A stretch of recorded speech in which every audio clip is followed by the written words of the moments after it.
Hey everyone, welcome to this week's episode of No Such Thing as a Fish. Before we get going, we just want to let you know that this is a particularly interesting episode. It's what we like to call a crossover episode.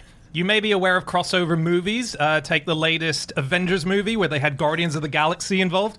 We've decided to do a crossover episode with ourselves. It's very ambitious, but I think we've managed it. We screwed up, didn't we, Dan? We did.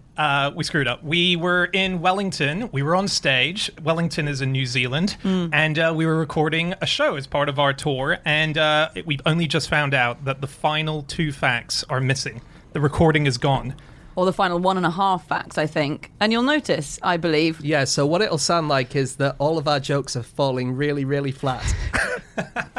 How will listeners tell the difference? Hey. Okay, so listen carefully because you might actually miss it. We'll do our best to make sure it's flagged up, but if we've done our job well, you won't notice. Okay, on with the show.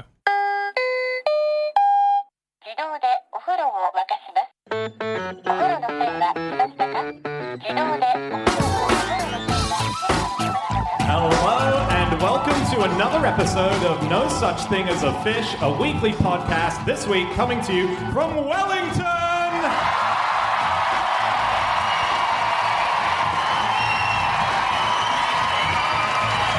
My name is Dan Schreiber, and I'm sitting here with Anna Chazinski, Andrew Hunter-Murray, and James Harkin. And once again, we have gathered around the microphones with our 4 favorite facts from the last 7 days.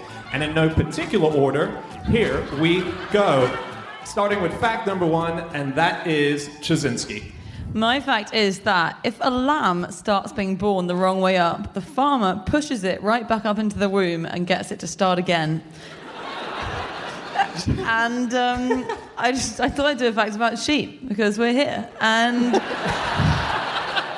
Wow, that is a risky start, Anna. See, not everyone in the room is a sheep farmer. But on the size of the love, about half of them are. Yeah. This. I think I first came across this in a New Yorker piece that was an interview with a guy called James Rebanks, who's a sheep farmer in Cumbria in the UK.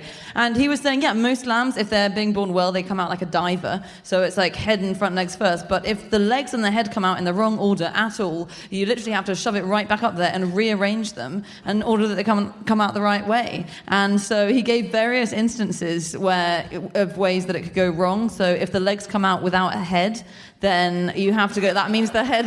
That doesn't mean it's left the head right behind in the uterus. It just means the head's a bit bent. So you've got to return it and rearrange it. Wow. And when you do rearrange it, they have to cup the mouth of the lamb so that the lamb's teeth don't tear at the birthing canal in the uterus. Crikey. I know. It's a combination of extremely sweet and extremely disgusting. Yeah. I'm yet to hear the sweet part. Yeah. He's helping the little lamb get out intact. Okay, when you put it like that. What does the sheep think as the baby is birthing is suddenly pushed back in? Like, that's got to be the weirdest experience ever. We don't have any records on what they think, but... They must be concerned, right? I read a thing that sheep have an incredible peripheral vision. They've not that incredible that they can see up there. But they think they can go almost to 360. They've almost got 360 view with their eyes. It's almost impossible to sneak up on them. Yeah. That speaks a man of experience, doesn't it? Almost, but not quite. But they must, as it's being shoved back in, they must have a quick weird. look I and be think, like, well- what are you doing? I can see you. They're very dappy. I mean, genuinely, they are quite... I think they're quite crap mothers, at least at the start. So I read so many farming blogs, and turns out ewes are very bad at knowing which ones are their babies, and the babies are very bad at knowing which ones are their mothers, and they're constantly getting confused about this and going off with the wrong parent, and so a lamb will accidentally pick the wrong parent that won't be able to produce milk, and so it'll starve. And there's this weird thing where farmers... Sometimes a lamb will be born and be an orphan, so the ewe might die in childbirth. And this amazing thing that farmers do to trick ewes into believing that another lamb is their lamb. And what they do is there'll be a ewe that's pregnant with one lamb, and it gives birth to it. And the farmer then needs to trick the ewe into thinking it's about to have twins. And so what he does, prepare yourselves, is first of all, he covers the orphan lamb in the birthing fluid so that it smells right from the other one. And he ties its legs together because often that lamb's a day old or so and they can run away. And if you're just given birth to something, it's very unusual for it to immediately go gallivanting over the fields. And then what he does is he sort of inserts his hand into the ewe and pretends that his hand is the second lamb that's being born. And then the ewe will be convinced that she's having contractions and think that she's giving birth, and you keep it in there, and then you whip it out, and then you quickly do the magic trick of quickly shoving the orphan lamb under the ewe's nose, and it thinks, oh, that must be what just came out of me. I've got a fact about lambing sound effects. So this is from the long-running Radio 4 show, The Archers. Oh, yeah. They have a style guide on how to do the sound effect of a lamb being born. Wow, okay. Yeah. So you have to overlay agitated baaing. That's very important. So there's baaing going on, and it sounds stressed. And then you put a soaking wet towel on your shoulder that's really heavy, and then you squeeze a huge amount of yogurt through your gloved hands, and then you drop the wet towel onto a bed of old recording tape. Wow. Why don't they just use the recording of an actual lamb being born? Often they don't sound right, do they? When you do the actual thing, it doesn't sound like what you expect. It might happen that if you recorded that, it would just sound like an old towel being dropped after some yogurt has been strained. I thought I would find out what farmers did, but I forgot to look on the blogs. I went onto Reddit, and there was an AMA with a sheep farmer, and one of the top questions was, why do they have such shitty asses? The farmers or the sheep? They were speaking about the sheep. The guy said, this is true. It's as though they have zero control or awareness of what comes out. And they actually sell jackets to go over the sheep to protect the wool from getting dirty for those who want super clean wool. Wow. So you get some sheep who are wearing like an all-in-one onesie with a little hole, and it keeps them clean. And will that be made of a previous sheep? Well, there is one thing that they do. Again, if they want a ewe to adopt an orphan sheep, they will shave the wool off one of its real offspring and then put it on the other one as a disguise. So they literally wear the other lamb's clothes. So it's like a sheep in sheep's clothing. It's a lamb in lamb's clothing. But yeah, I think everyone gets the idea. It's very clever. Did you know that sheep have their own weather forecast? What? In the UK, sheep have their own weather forecast. No, they don't. They do. It's just been launched. It's in Bristol, and it's a traffic light system of warnings which measures weather, and it works out the risk of... There's a very particular parasite they get called nematodirus, and if you are a nematodirus and I've pronounced it wrong, please don't write in. But it's very useful. The only problem with it is that they have not called it the sheeping forecast. Yeah. Guys? I think you groaned there when you meant a supportive, hearty chuckle. So it's a forecast not of weather, but of parasites? Yes. Well, it's weather which tells you when the parasites are going to be coming in. Wow. And it tells the humans, not the sheep. It's really a forecast for farmers, isn't it? Or do the sheep gather round at 5 p.m. every Monday afternoon? Going to be a lot of parasites out there tonight. Look lively, stay sharp. I was reading a medical report about it just gives you virus. It talks about viruses and parasites and so on that come up, and these people who are reading it noticed a sort of very odd entry in it, which is that a few people who were farmers who were involved in castrating lambs when they were born got very ill very quickly, and there was 12 people who got ill. But they worked out that 2 of them got ill because they were castrating with an old method that still goes on these days. Not completely, but in the 1800s all the time. They castrate using their teeth.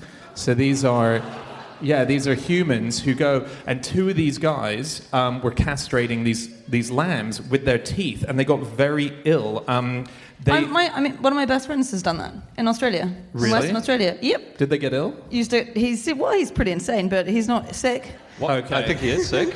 Yeah. And they go by on a conveyor belt, right? And you lie underneath them and you just whip them off one by one. What? Yeah. Well, you come up like Jaws? Like you just bite off their balls? Is your friend Australian? He lived in Australia for a year. Well, he was British. Yeah. Feels like they kind of saw him coming, didn't they? Yeah. Yeah, we all do this, mate. This guy looks like he'll bite the balls off anything. Do you know how farmers can tell when sheep have mated? This is an interesting thing. Well, they wait 9 months. Yeah. So what they do, well, in a lot of farms, what they do is they draw on the males with crayon, okay? And then, if they come back later, so they draw on the underside of the males with crayon, and if they come back later, because you can't be watching the sheep all the time... It's chalk. It might be chalk here, but in some places, and in the sources I found, it was crayon. Anyway, if they come back later and the female's got crayon or chalk on her back, then they know that mating has occurred. But you wouldn't think that crayon would work, right? Yeah, you...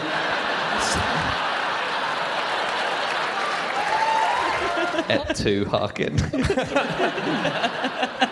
Hey, another weird thing that happens to female pregnant sheep is that they get really heavy with the weight, and their wool gets really heavy. So sometimes they lose balance and they tip over and they fall on their back like a turtle, and they can't get back up. So they get stuck. So farmers have to go and sort of like bring pregnant sheep back onto their feet. Otherwise, they're just stuck there upside down. Wow. Really? Yeah. It's sheep spinning. They are stupid, aren't they? They are.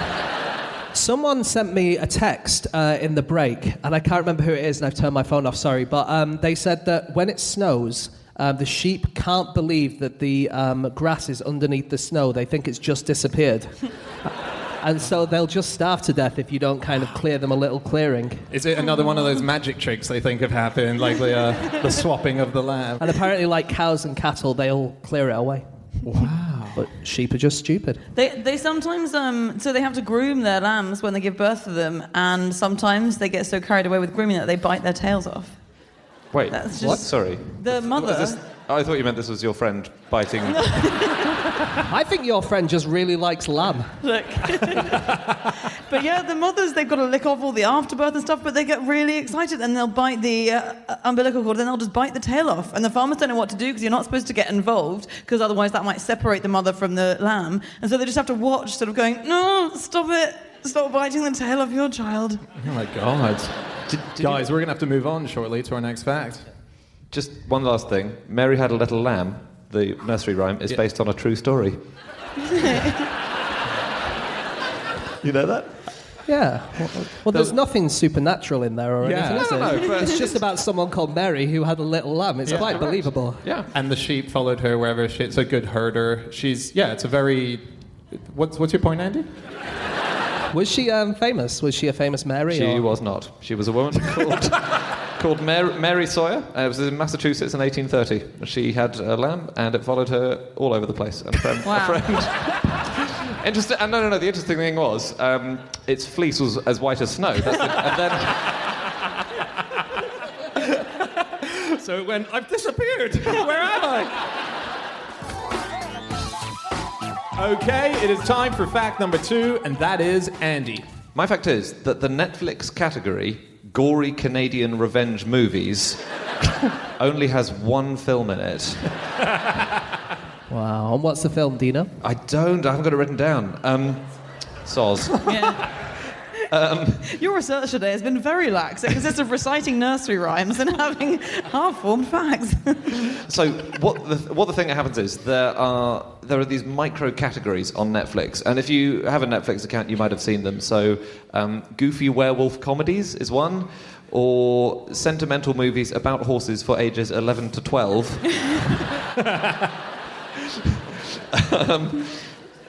And some of them, this is the bizarre thing, Netflix has made 76,897 unique categories, according to the last count done, and some of them have nothing in them. So the feel-good romantic Spanish language TV show, Netflix has none, but they've created the category because some will exist. Wow. So, for instance, skiing non-fiction, none of those.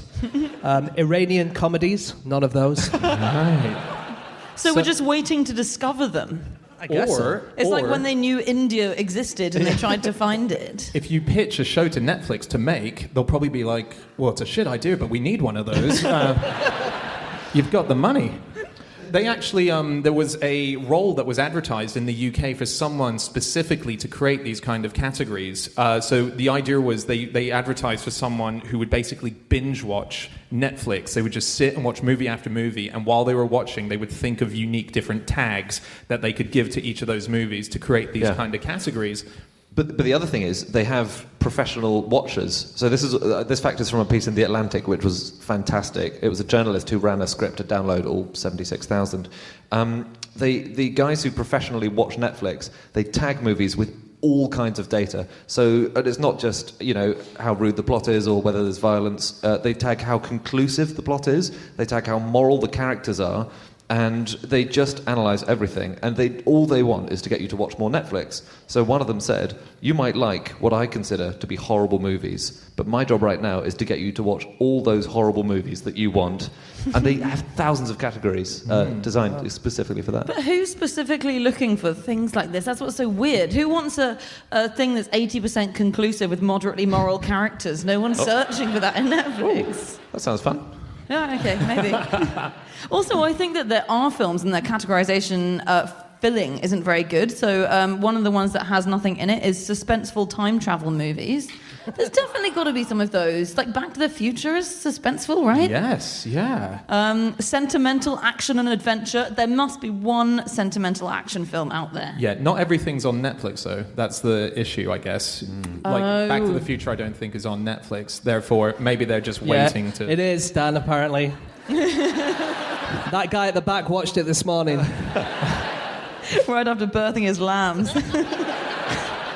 So Netflix released a load of their stats from 2017, and apparently someone in New Zealand watched Grown Ups 331 times last year. Great movie. Absolute. Great movie, but 331 times in a year. Apparently there's a podcast called The Worst Idea of All Time where they tell you to do that, so that's why they did that. Cool. There was one viewer in Antarctica who binged on Shameless. And there was one person in America who watched the first Pirates of the Caribbean movie every single day for a year.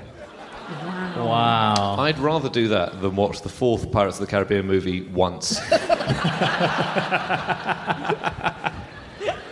Netflix has shamed people for this, though. They sent out a tweet in December last year saying, to the 53 people who've been watching A Christmas Prince every day for the past 18 days, who hurt you? Oh, that's pretty mean. It's a combination of mean, creepy. Just one more thing that they've got about category-wise. They've got so many things starring the actor Raymond Burr. Yeah. So they've got suspenseful movies starring Raymond Burr. They've got cerebral mysteries starring Raymond Burr. They've got understated suspenseful dramas starring Raymond Burr. They've got about 15 Raymond Burr exclusive categories. It's very bizarre. That's so good. I know Netflix, I guess, from the last, let's say, 5 years. I think that's when I started using it. I had no idea that Netflix has been around since 1997. Yeah, it's an extremely old company. It was extremely old. It's not General Electric, is it? It's old for what I think most people perceive to be a very 2000s, at least 2010s, something like that. It's kind of that thing. So I was looking into it, and it's a very interesting backstory. There's a number of stories that their creator, Netflix founder, Reed Hastings, puts out. One is that he got a very big bill for a VHS that he sent back in too late. It was Apollo 13, and he thought there's got to be a better system, so he created it. And what it used to be is like all those things where you would order a DVD off the internet. The difference was, rather than getting a booklet that told you everything that was in it, back in 1997, there was a website that would send you a VHS, and so you would just pick it from the website and order it. So it already had a web presence back then. But I remember when it was just DVDs and they send you DVDs through the post, and that still exists, that business, and it's still making money. But actually in 2000, Reed Hastings approached Blockbusters and asked them to buy Netflix for $50 million, the entire company, and they refused. And wow, that did not age well, that decision, did it? Yeah. Just one tiny little nugget about Reed Hastings when I was reading into him. His grandfather was a very famous physicist, and he was very important in the roles of inventing radar and the atomic bomb for World War II. And President Roosevelt said of Reed's grandfather that he was a civilian who was second perhaps only to Winston Churchill in facilitating the Allied victory in World War II. So his grandfather is a seriously important character who's, sort of an unknown name to the general public. Wow, they've both made equally important contributions, I would say, to the overall happiness of the world. The Reed Hastings story about its inception quite amuses me, because there is this story he tells when it's asked, how did you come up with Netflix? He says, I was overcharged for a film, and I was charged $40. It was Apollo 13, charged $40. I'd lost the film. He said, I didn't want to tell my wife about it, and I said to myself, am I really going to compromise the integrity of my marriage over a late fee? Which I would say his marriage is on shaky ground if that's going to compromise its integrity. So then he thought, okay, I'm going to set up a new company that doesn't do this. But his co-founder is called Mark Randolph, and he just keeps killing this story. So maybe he's exaggerated the story over time, or he's pieced some things together that weren't together at the time. And Mark Randolph, every time he's interviewed, is like, no, it's bullshit, Reed Hastings story. No, it didn't happen. But it's a nice story, isn't it? So I let him tell it. Wow. Come on, get your story straight, guys. So Netflix and chill is a thing, isn't it? There's an article on Fusion.com about the history of that phrase, and they said that the first use was in January 2009 by @NoFaceNina on Twitter, and by 2014, summer of 2014, it had a slightly sexual meaning. And then by October, so a few months later, someone said that Netflix and chill never means Netflix and chill now, these days, lol. Okay, so that was at It Is Isaac on Twitter. How many A's is that? Quite a lot. Right, okay. Or maybe I just pressed the key too long on my keyboard, I'm not sure.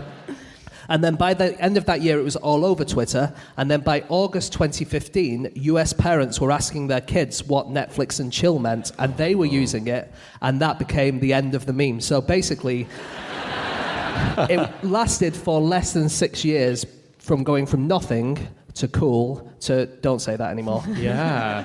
My wife didn't know what Netflix and chill meant, the sexual context of it, and whenever... Now you have a baby, don't you? We do have a baby, yeah. And we were watching Grown Ups for the 50th time when we conceived him. But we, so whenever work finished for her bosses would be like, what are you up to tonight? She'd go, I'm just going to be home with my husband, Netflix and chill. She thought, we're just chilling, and I told her on a train what it meant, and her face went, what? But at least she wasn't saying, I'm going home to see my mum, Netflix and chill. You know, the husband, that's actually okay. That's true. Do you know that Netflix knows exactly when you will get hooked on a series? Really? This is quite creepy. But it's also quite interesting.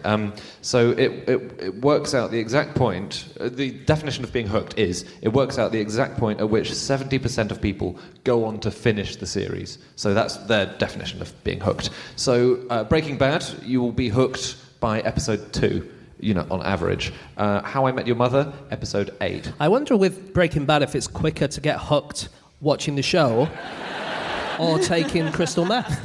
Yeah. The Big Bang Theory, apparently never.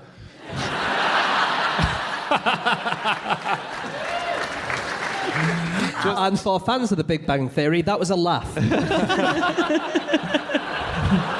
Ow. We have made a powerful enemy tonight, James Parker. Just on the subject of Breaking Bad and drugs and being hooked, Netflix actually co-created drugs and released drugs in America. Wow, it's a really old company, isn't it, then? Yeah. No, Netflix co-created a set of cannabis strains based on a selection of its popular original shows, and they did this. It was a pop-up event in West Hollywood for the alternative herbal health services.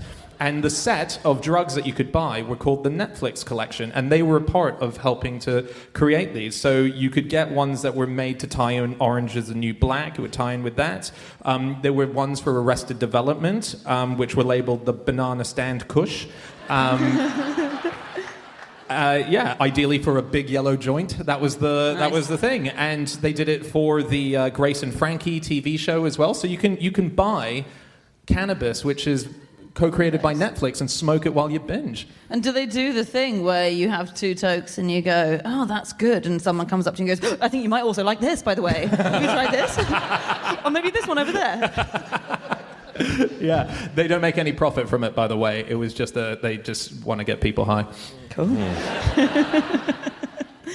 Did you know there is a Spanish platform which is related? In fact, no, sorry, legally it's unrelated, but there is a Spanish platform called Napflix, which is TV to fall asleep very easily to. Nice. And it might just be me, but I think all the stuff on it sounds really good. So there's the Big Bang Theory.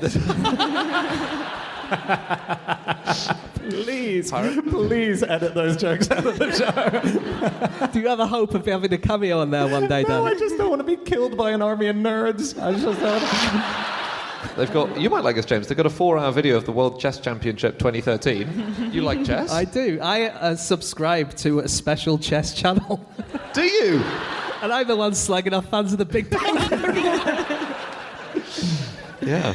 So Netflix ran a competition to fix its algorithm. So the thing it does where it recommends stuff that you might like, it has been a massively difficult thing to achieve over the years. In 2006, there was a $1 million reward for anyone who could improve the recommendations algorithm. So it could actually recommend stuff that you genuinely would like. And it took 3 years to be won. It was won by this collective, and it improved the accuracy of the one they had by 10%. And it's so weird. So all these coders were competing for it. It took 3 years. And then the people who won and the people who came second only submitted their bits 20 minutes apart. So they lost $1 million by 20 minutes. Wow. But the main challenge for these coders is Napoleon Dynamite.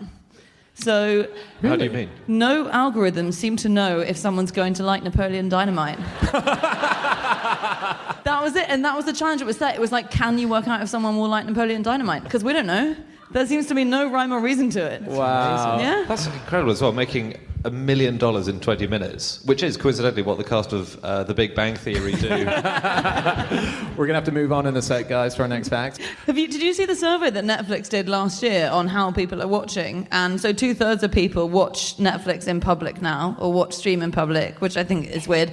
Do you mean like on the train or on the bus? On the train, on the commute to work, whatever. I know I have a phone from 2001, so maybe that's why I don't do it. But so this was last year, and it found that 65% of people have burst out laughing on public transport while watching it. 20% have cried in public and then been embarrassed about it.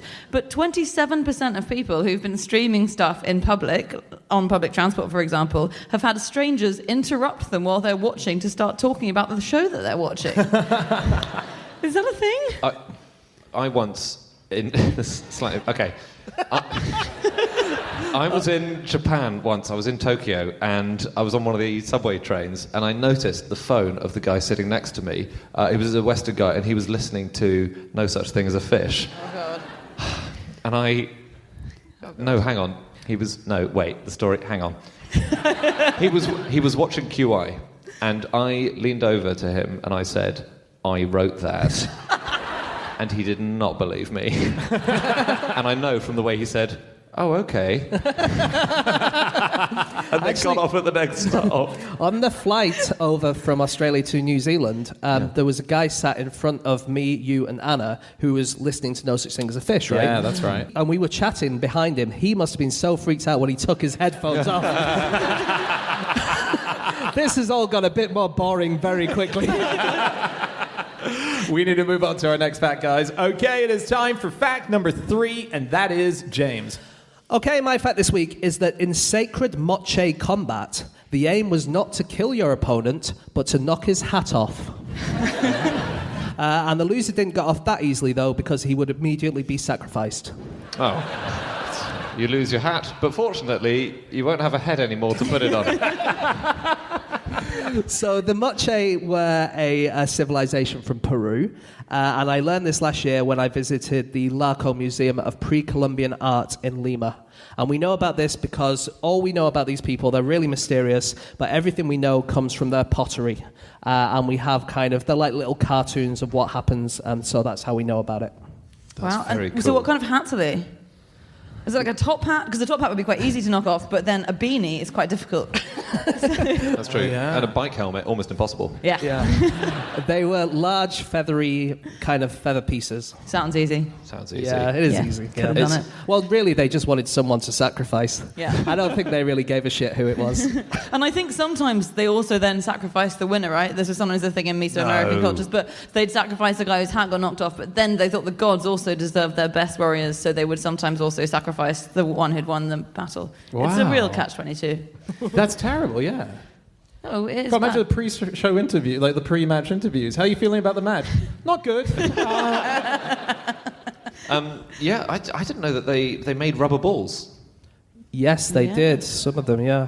The Olmecs especially. Yes, some Mesoamericans, they made rubber balls, and they could mix and match different compounds. This is very cool. And some of them the scientists believe that they made 16,000 balls a year in special rubber ball factories.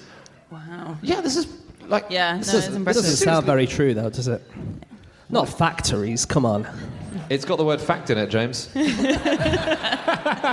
Is this the Mesoamerican ball game that we're talking about? Is this? I thought that was a much That's later. slightly different to Sacred Moche hat combat. Yeah. Is the later Mesoamerican ball game. Yeah, they play with these balls, and it's a crazy game. And again, historians are not quite sure whether when the loser and the winner are determined, who were the ones that were murdered and sacrificed off the back of it. So they think it might have been the losers who got sacrificed, but actually the gods were more interested in the best blood and the most skillful. So actually, you would probably kill the better team, the winners. And there was this extra thing where they would chop their heads off. And some historians believe that then they took the heads of the opponents and then used those as like a post-match ball game to then play with their heads. There are pictures of that happening. Pictures? The drawings that we have of them doing that. And they would also drink out of them sometimes, so the post-match skull would be used as a drinking vessel. So they would recycle. It's not a way to drive up the quality of the game, I think, to kill good teams and bad teams alike. Yeah. I think that's why we should say they almost certainly didn't do this the vast majority of the time. I read a really good analogy, which was imagine if in 5,000 years people looked at all of the Christian art that we have now and thought, wow, this is so weird. They just crucified people left, right, and centre every time they went to church, just because that's the thing that remains, the image that remains. Yes. It probably did happen, but probably not that often. Yeah, they seem to have really disliked a particular look in people, and if you had a beard and you had dark hair, you'd be crucified. There was so they do have really interesting pottery, the Moche people, and there was an exhibition in Paris a few years ago about it. It was called Sex, Death and Sacrifice in the Moche religion, and it had to have a warning on the way in about explicit content, even though this is from how long ago? 2,000 years ago? Yeah, best part of that. Yeah. But have you seen it? Because it is pretty hardcore. I couldn't. I've got some good things on my computer that stop me having to look at that sort of thing. Well, I do not have that. Although, actually, in fairness, I went to this museum. So this Larco Museum, they have an annex for erotic pottery. Erotery.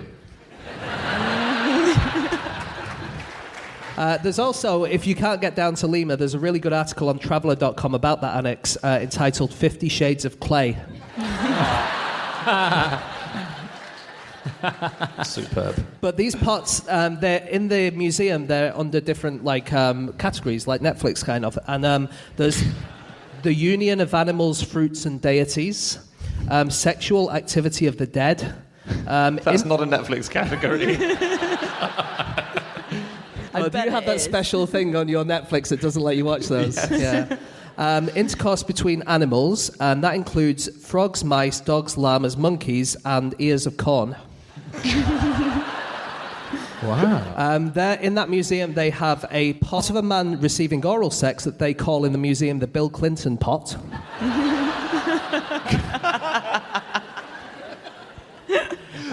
They were such an advanced civilization, the Moche. Incredible. They are, when these are referred to, they're always referred to as sex pots. And this is in, archaeological papers, and they talk about the Moche sex pots. And you can't take it seriously at all. Crossover. Oh my God, it's a crossover. Yeah. What they gonna do? How they gonna get it together? Oh! Yeah, so the Moche are really... Okay, so where were we, guys? Anna, you were just telling I us don't about... know, James, it was 3 months ago. You were telling us about sex pots. Sex pots. Yes, but actually, I wanted to move on now to talk about knocking hats off. Can we do that? This is a fact about knocking hats off. That's right, yeah. Right?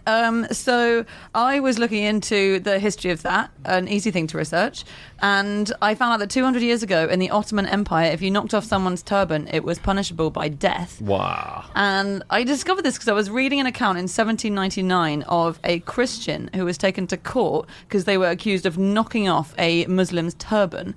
And the Christian's explanation, which seemed to be believed by the court, was that the Muslim had been wearing a blue turban which looked exactly like the turban that his friend usually wore. So he said he'd knocked it off as a prank because he thought it was his mate. And then the guy had turned around and it wasn't. And in fact, he ended up getting off scot-free, and the judge ended up punishing the Muslim for wearing a blue turban when he was supposed to be wearing a green one. Oh, no. That's cool. I got a couple of hat things, go on. just very quickly. On George Orwell's 110th birthday, it was celebrated in a little Dutch town by these artists putting little hats on every single CCTV camera around there. Apparently it's loaded. What, just to make them look cute? Just to sort of show how his vision has come true, basically, from the book. see. I don't remember the hats being in the book.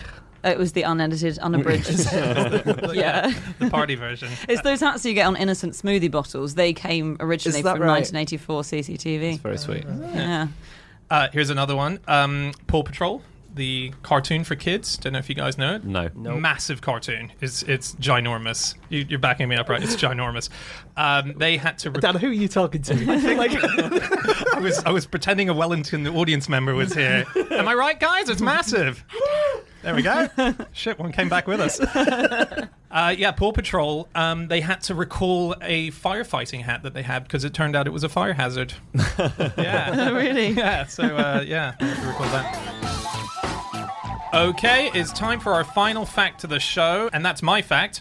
My fact, 9 weeks ago, is that pseudonyms that Elton John has used when checking into a hotel include Sir Binky Poodleclip, Judas Fart, and the Marquis of Minge. You did that last time. What? It's not- it's Marquis. Marquis. Because a marquee is a big tent. Where you have weddings and stuff. And a marquee of Minge is a completely different thing, I think. I seem to remember the audience in Wellington thought that was quite amusing as well. I mean, I think, was that an intentional attempt to recreate the atmosphere, or had you forgotten the 10 minutes of ribbing that you got for that initially? You'd think I'd learn. I think. Anyway, the tent of Minge, the Binky Poodleclip, Judas Fart. Anyway, he does this when he goes to hotels. Obviously, a lot of people do that anyway. Celebrities like to give themselves a pseudonym so that the press can't find them and fans can't find them when they're in town. He likes to pick these particularly dirty ones because it actually affects the people who are trying to get in touch with him that he knows. So, for example, he said that his mother keeps complaining to him, saying things like, "I can't believe you've asked me to ring and ask for Sir Horace Pussy." Stuff like that. Right. Yeah. He's also gone for Sir Humphrey Handbag and Bobo Latrine. Yeah, Which and I like. Brian Big Bum. You say they're so dirty. They're like an 8-year-old's version of dirty, aren't they? Actually, what I quite like as well is that his name itself is a pseudonym anyway. Yeah. He could probably go yeah. back to his original name, Reginald Dwight. Reginald Dwight, and he has a middle name. Yes, is it Hercules? or That's right, something? yeah. Have you Wow. thought Elton John and Reginald Dwight, they're all first names. So both of his names are those weird names where two people have the first name. Yeah. Yeah, you're like, right. like Steve Martin or Yeah. David Cameron. But we can't go on doing this all day. No. It's a fun game to play at home, is to think of people who've got two first names. But actually, of all those names, I would say Elton is the least first namey of all of them, and he's chosen that as his first name. That's Oh, true. yeah, you're right. Ben Elton. Ben Elton. Yeah, Ben Elton. Oh, God. Honestly, I've got a list of about 30, which I compiled a few years ago. And I keep remember adding- us all compiling them together. I like that you've turned this into it being your solo project. Is that how you'll remember the podcast? Just to quickly say, Hercules is the middle name of his pseudonym, Elton John, That's not right. his real name. And Okay. I heard that he named it after the horse in that old sitcom Steptoe & Son. But I don't know if that's true. Oh, really? I don't know if that's true. The middle name, Hercules, Yes. yeah. It wasn't the horse's middle name, though, was it? It was the horse's first and only name. He only had one name. Yeah, He's like yeah. Madonna in that respect. Well, it might not have been. You just never know a horse's surname because they get very little post. Very good point. Yeah. on musical pseudonyms, Yeah. Elton John recorded a version of Lucy in the Sky with Diamonds in 1973, and John Lennon played on it, but lots of the Beatles, when they were recording other things, they used pseudonyms, and John Lennon's was Winston O'Boogie. Nice. Yeah. Winston, of course, being his middle name, John Lennon's middle name. Was it? And O'Boogie being his mother's maiden name, I think. Yeah. I always hate doing Beatles facts with Dan here because he has to pretend to be excited to learn it, but you know that he knows all of them. I have a test for Dan, Go on. a Beatles test. Oh, okay. Oh, hello. Yeah. So John Lennon and Paul McCartney, they only played one gig together as a double act. It was in 1960 at a pub in Caversham. What were they called? I can't remember. They were called the Nurk Twins. Yeah, that's right. Oh, you should have given him more time. You shouldn't have given up so early. There were only 3 people drinking in the pub, and I mean, nobody knew who they were anyway. It's so easy for you to just say the Nurk Twins now. The Nurk Twins? That's right, yes. Someone else who chooses funny names in order to embarrass people is Kate Beckinsale, who says that she chooses the name Sigourney Beaver when she books into hotels because she really likes, well, first of all, because she really admires Sigourney Weaver, and it's her way of saying that, which actually seems like not a way to admire someone. And also because she says her husband hates it when hotel employees call him Mr. Beaver, which you can understand. Beaver isn't the first name if you're thinking about that. No. Abby. I get confused by this checking into hotels thing, though, Yeah. because I think they just ask you for a passport when you check into a hotel, and I don't think Kate Beckinsale has had a passport made up, Yeah, exactly. forged laboriously. You have to give a credit card or something, don't you? exactly. Yeah. Except Elton John, when he does get to these hotels, he sends his pseudonym ahead, and they used to make up office stationery for him. When he arrived in the room, it would have his pseudonym on it, headed paper and so on, Yeah. which is quite cool. So, you know, Yeah, I think you have to be famous, don't you? So I think our personal experience, I suppose, is them just looking at your passport or credit card. But maybe if you're Elton John or John Lennon, they make some, allowances. Ooh, we've got a marquee coming to the hotel. Better give it a big room.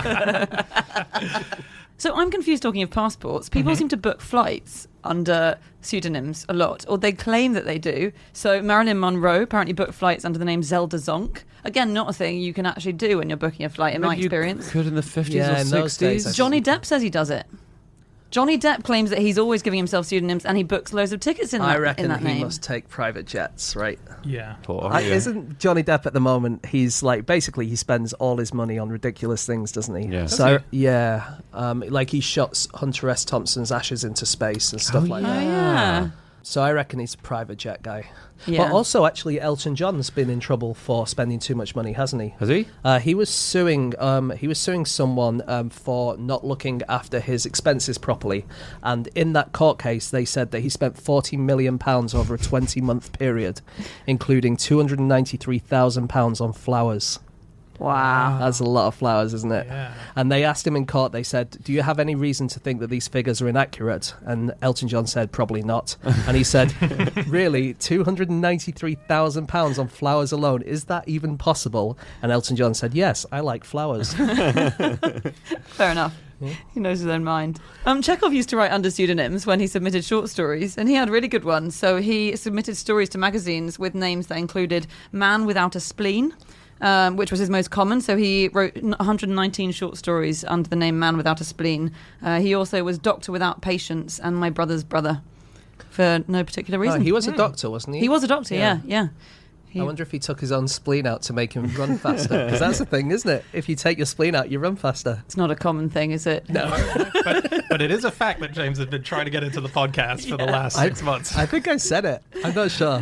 Maybe think you I did. You think you crowbarred it in this fact as well in Wellington? I have a fact I didn't say in the Wellington show, actually. Yeah. This is about musical pseudonyms and musical doubles. So, have you heard of the band The Zombies? They were big Yeah. in the 60s, Yeah. and they're not really big anymore. But they only became famous 2 years after they broke up. So, that was the song was Time of the Season that went really big for them.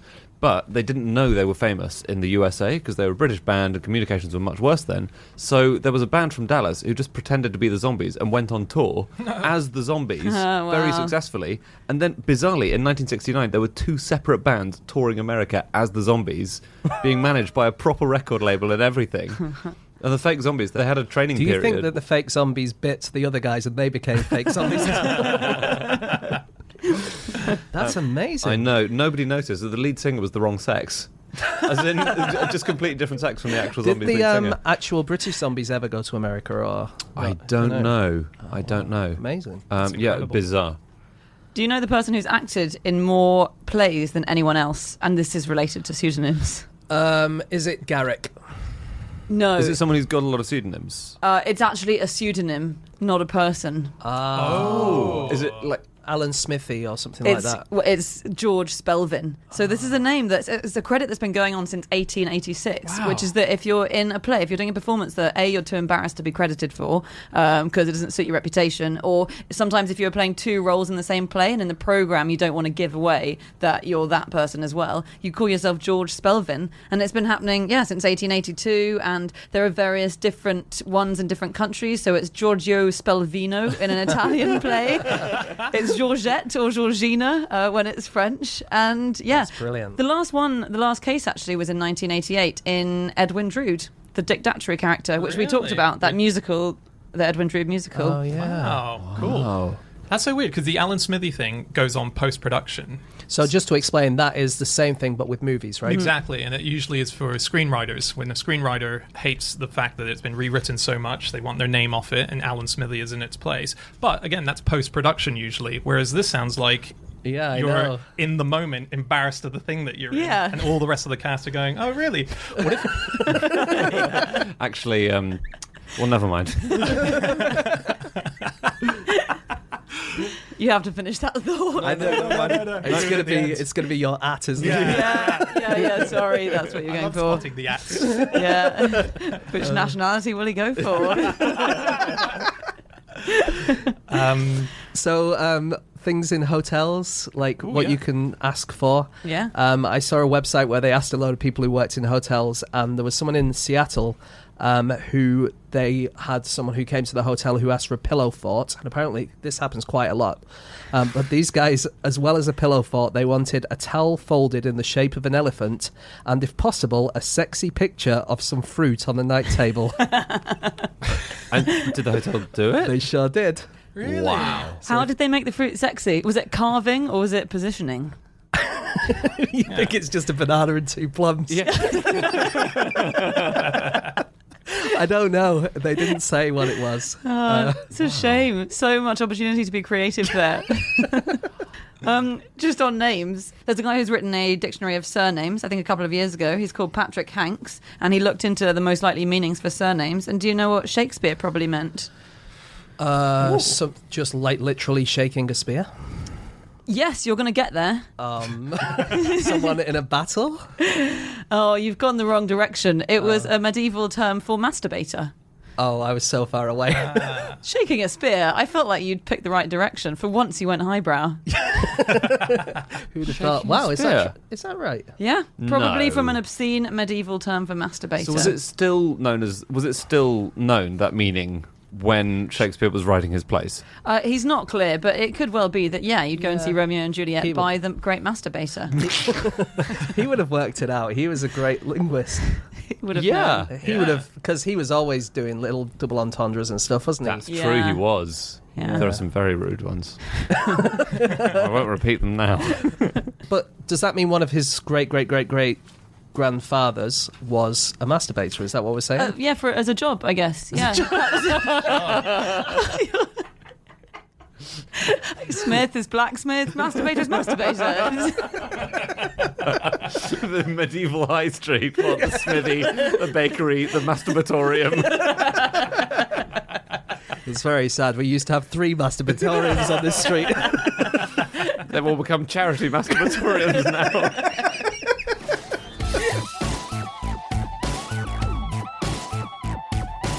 Okay, that's it. That is all of our facts. Thank you so much for listening. If you'd like to get in contact with any of us about the things that we have said over the course of this podcast, we can be found on our Twitter accounts.